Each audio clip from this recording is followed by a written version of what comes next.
关注总舵主，啥菜你都会煮。大家好，今天给大家分享的是一个滑嫩鲜美、酸甜可口的一个番茄鱼片。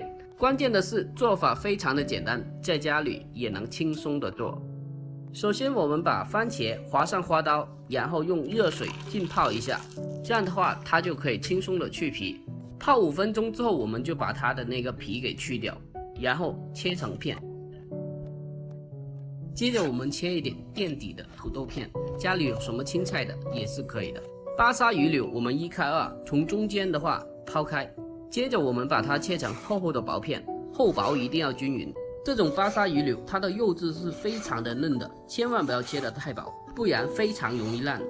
切好之后，我们加少许的盐还有少许的胡椒粉，轻轻的抓拌均匀。因为这种鱼特别的嫩，所以我们一定要轻一点，不然给它弄烂了。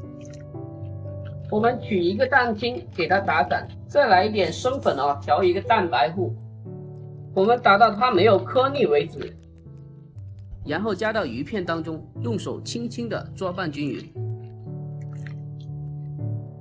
最后来一点食用油，抓拌均匀，防止粘连。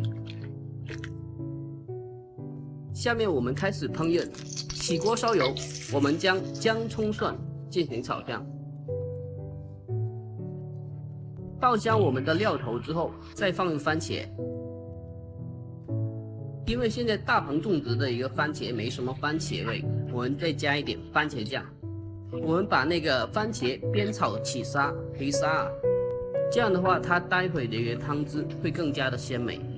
接着我们加入适量的汤水煮开，煮开之后我们放入垫底的一个配菜，我们加适量的盐、鸡精和2勺的白糖，适量的味极鲜和大半勺的一个白醋进行调味。煮至配菜成熟之后，我们把它捞出垫底。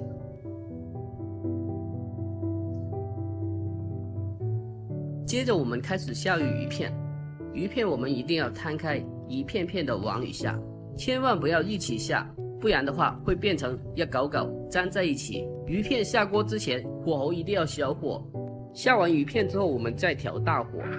全部下锅之后，鱼片我们千万不要立刻的去翻动不然会脱粉。我们待到那个鱼片表面的淀粉开始成熟凝固，然后再轻轻的推动就可以了。